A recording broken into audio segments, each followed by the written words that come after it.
and gentlemen, Brigadier General Welsh entered the United States Air Force in June 1976 as a graduate of the U.S. Air Force Academy. He has commanded a fighter squadron, a fighter group, and a fighter wing. While commanding the 4th Tactical Fighter Squadron, Hill Air Force Base, Utah, he was responsible for the squadron's combat operations during Operation Desert Storm. Ladies and gentlemen, Brigadier General Welsh. Room, Tench Hut. Thanks, folks. Sit down. Thank you, Jamie. Appreciate it. Well, good afternoon. Thanks for volunteering to come over. And thanks to all you 3 Degrees and Doolies tuning in at home. You guys, if you don't remember what it's like in that TV, I just saw this TV broadcast feed for the first time. I'm about this big to the class of 2002 and 2003, which is about right. But it's good to have you guys listening in. I know none of you are lying on the rack listening to this. Because I know none of you did that. Let me say thanks to a couple people for showing up today. Somewhere out here, I think, is General Waggy. There he is, right here. General Dave Waggy, your dean.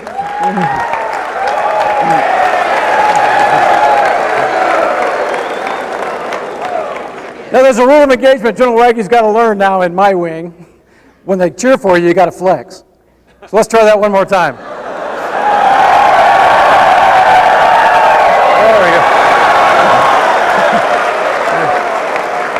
we go. Yeah.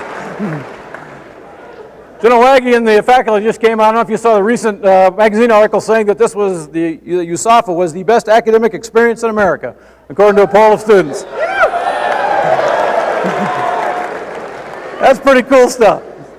Right next to General Waggy is a real warfighter. He's going to understand what I'm talking about today. The Vice Wing Commander of the 34th Training Wing, Colonel Trapper Carpenter.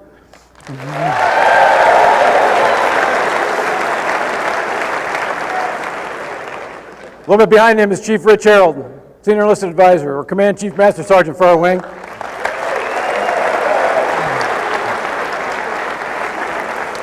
Right next to him is Lieutenant Colonel Select Corky Von Kessel, the Superintendent's exec, who somehow Colonel Carpenter has let sneak in behind him for an unobserved shot at 6. But Corky, thanks for coming over, bud.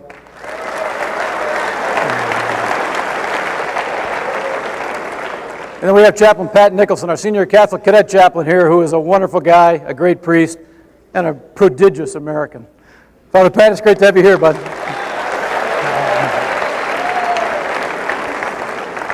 Colonel Jordan's not here, is he? Well, where's Brian at? Hey, Brian, I apologize. The Vice Superintendent, Colonel Brian Benn, right here in the middle of the room.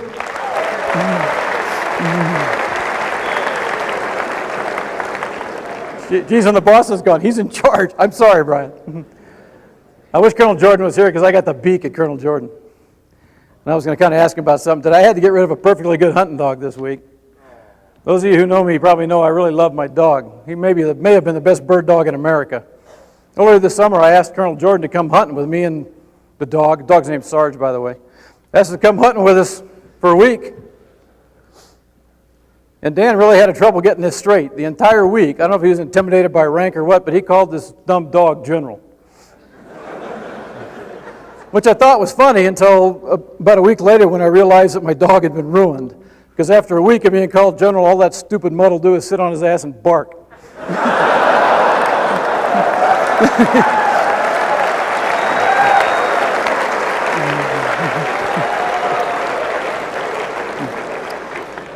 Okay, let me tell you why you're really here today.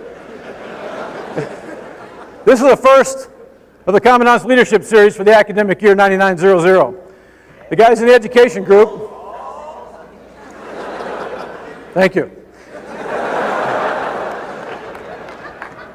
The guys in the education group who put this together, particularly Captain Brian Anderson, who does the lion's share of the work doing this, came to me with a game plan that I turned off too soon before this event for them to find a better speaker. So you're stuck with me for the first one. Let me tell you what we want to do with this series during the course of the year. I'm wearing this for a reason. The Commandant's Leadership Series during this academic year is going to talk about why the United States Air Force exists. Each and every one of you is going to have a role when you leave here that causes you to directly or indirectly support the generation of combat sorties. I don't care if you're a security forces officer, an intel officer, a civil engineer, or a fighter pilot, your job is to generate combat sorties and to win the nation's wars. Period. It's an easy mission statement. We kick butt for a living. And you're part of it. So buy in now if you want to come out and work in my Air Force. And that's what we're going to talk about. We're going to talk about the view from the cockpit. We're going to talk about the view from the ground. We're going to talk about combat operations. And today's the first in that effort. Not long ago, matter of fact, a couple of weeks ago, on August 2nd, the Air Force Times printed a little article inside the front cover that talked about a survey they'd run. Here it is, right here. This is all the notes I have. The Air Force Times and its sister publications ran an online poll, and they asked the readers, are the history and traditions of your service important to you? Army, 83%, yes. Navy, 73%, yes. Marines, 91%, absolutely yes. Air Force, 25% yes. Now you think about that for just a second, because that statistic scares the hell out of me. Because you are not new, you are not starting this business. And what this Air Force is today and will be tomorrow when you're leading it is based on where we came from and who the leaders were that got it going.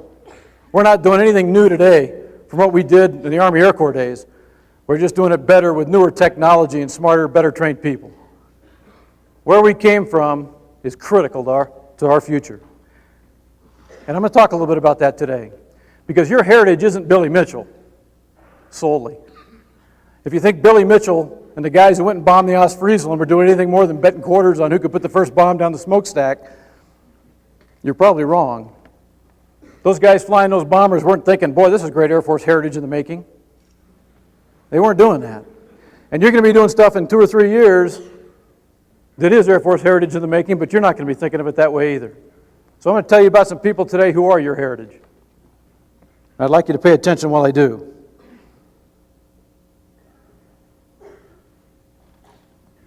Nine years ago this week, 2 of the squadrons from Hill Air Force Base, where I was stationed at the time, deployed to Operation Desert Shield in August of 1990.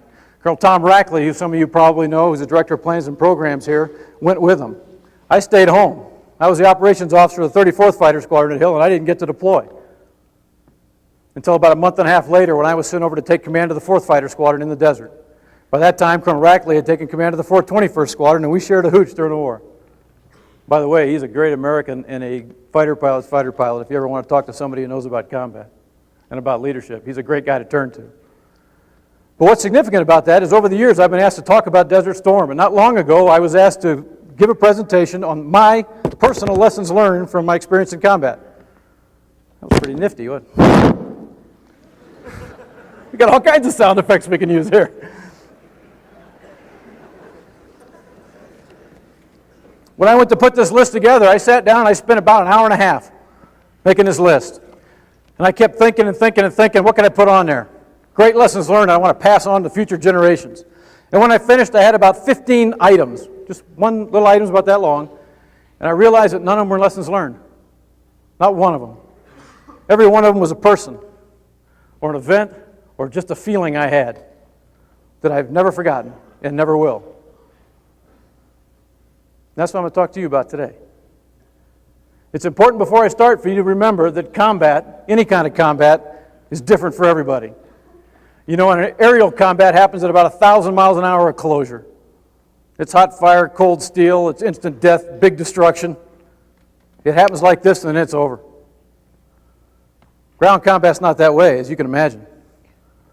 And those of you who've heard infantry soldiers talk about it know that it's kind of endless time and soaking fear and big noises and darkness.